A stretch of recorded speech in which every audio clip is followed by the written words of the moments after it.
Hey guys, it's Sam. Welcome to the start of the New Year's videos, the wrap-ups, the new goals. I love the energy. I am a little bit about my energy this year because I'm gonna tell you now, my reading year for 2021 was not great. It was fine, it was not awful, but I feel very bleh.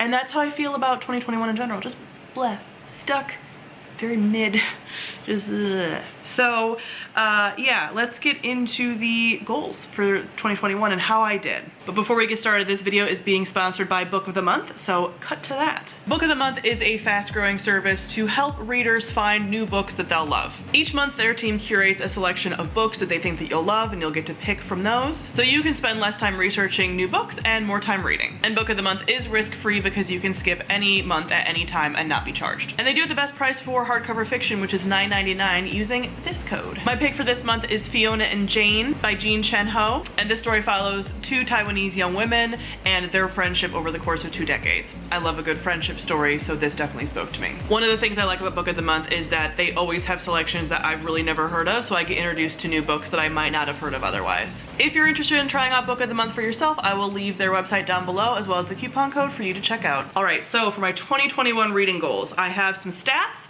and I have the goals. So if you want to skip the stats, you don't care, I think they're really interesting and I have a spreadsheet for this reason, but if you don't care about stats, I have little markers so you can switch to whatever you want to hear. So for 2021, I ended up finishing 64 books. So I originally set my goal for 70, but I'll get into the goals later. But 64, I then dropped my goal down midway through the year about to 52, and then soon after that hit the 52 because I didn't want to like put a ton of pressure on myself to try to hit 70, especially when for part of the year I was very slumpy. So 64 total read. I had 4 DNFs this year, which isn't awful. I maybe could have had more. I'm still kind of evaluating how I'm doing my DNFs. I don't really feel like I pushed through too many things that I like hated or anything like that, but I do need to find a different way to count those on my reading spreadsheet because I don't count DNFs in my books read. So technically I started 68 books.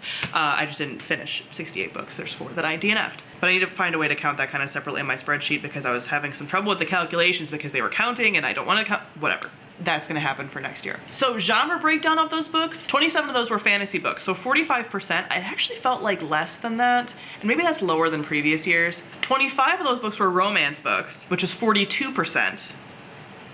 It's a lot. I will talk about that coming up.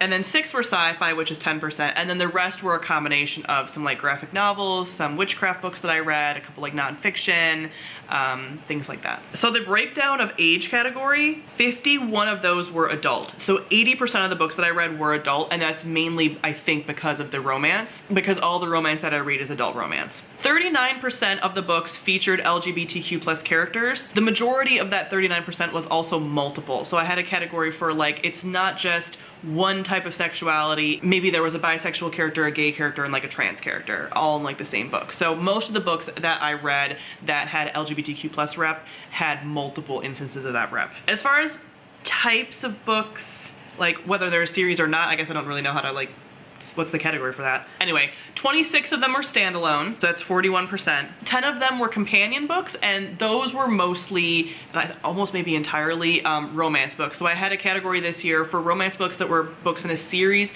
but I don't really feel compelled to read and finish romance book series, and those are more like companion series. So 16% of those. 16 books were books in series, and series for me are more than 3 books because I also have a category for like trilogy and duology. So large series, I read a number of books from like a large series. 25% were from series. Then 7 books were duologies and 5 books were trilogies, which I think is like really low. So I guess I'm just reading a lot of books that have multiple books in the series. But I will talk about the series part a little bit more when I talk about my like goals wrap up. And as far as like where I got my books from, and again, I'll go into this, it's not like where I bought them from, it's like where they came from TBR wise. You'll hear in a second. So 14 of the books that I read this year were books that I already had on my TBR, like on my physical TBR, like owned before the beginning of the year. So that's only 22%.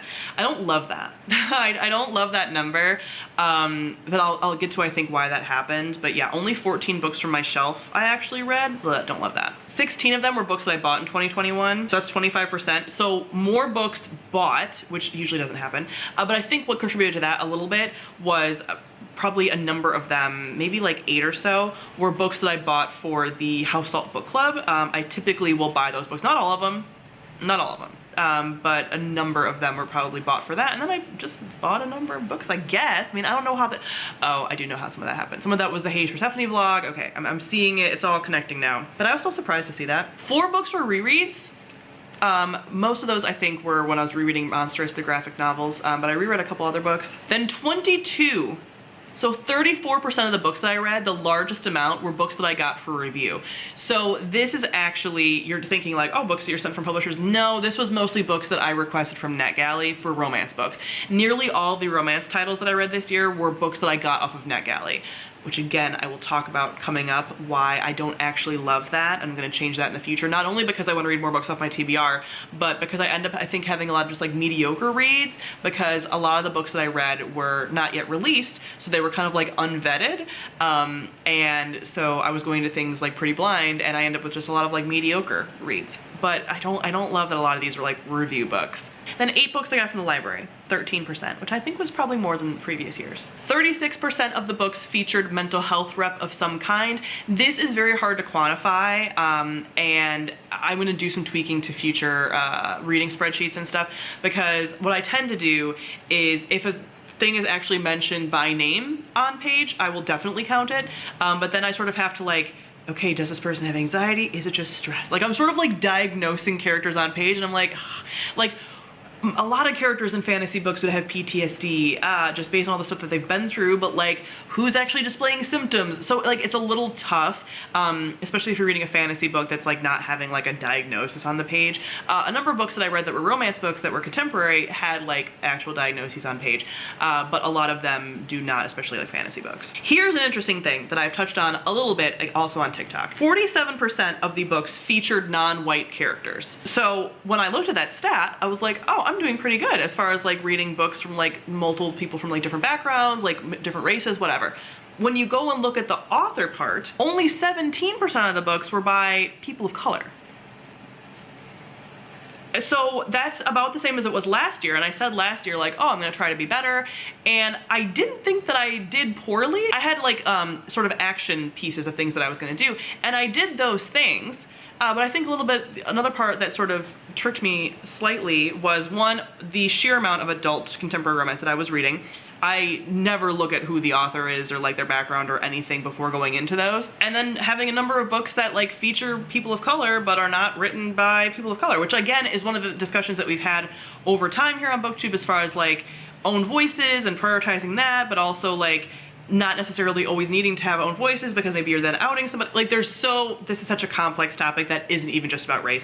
But I did note that that was interesting. Not necessarily sure that it's a bad thing that white people are writing people of color. But again, you're having this sort of like being not tricked, because it's not like they're doing it to trick you, but I was like, okay, I'm getting more diversity, but like I'm not getting more diversity in my authors. So that is, again, continuing something to be more mindful of. So as far as information about authors, we'll kind of switch to that a little bit. 80% of the authors were women. I am not shocked. That is typically my stat. I am not surprised. I'm also not surprised because, again, I was reading a lot of romance books, and that is an industry dominated by female authors. There is a section on the spreadsheet that I use for tracking sexuality, however, of the authors.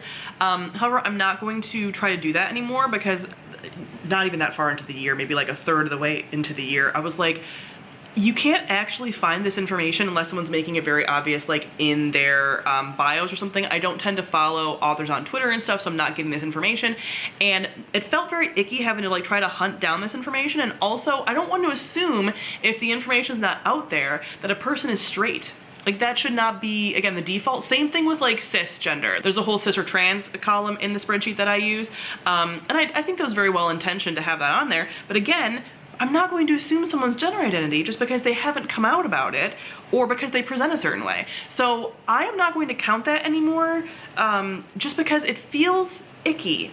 That doesn't mean I'm not going to be mindful of it, and obviously there's plenty of authors, especially now, there's a lot of books by like non-binary and trans authors coming out. There's been for years a lot more like LGBTQ plus authors being published and things, but the having to go on my spreadsheet and like try to figure some of these things out, I don't like that. So it's not something that I'm going to track, I don't think, anymore. But let me know your thoughts on how you guys kind of handle that if you do more in-depth tracking like I do. Exactly 50% were new to me authors.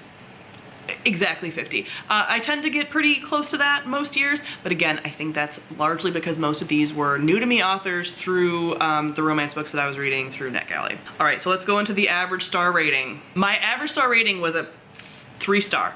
Solid 3, no decimal points after, 3 stars. So I gave only 1 star this whole year, which might have been generous, but I don't think I like viscerally hated most things. I gave 13 2 stars, that's 20% of what I read. I gave 19 3 stars, which is 30% of what I read. I gave 24 4 stars, which is 38% of what I read. And I gave 7 5 stars, which was 11% of what I read. However, for the 5 stars, 1 was a romance book, 1 was a witchcraft book, 2 were fantasy graphic novels, that I believe at least one of those was a reread, and then 2 were sci-fi fantasy.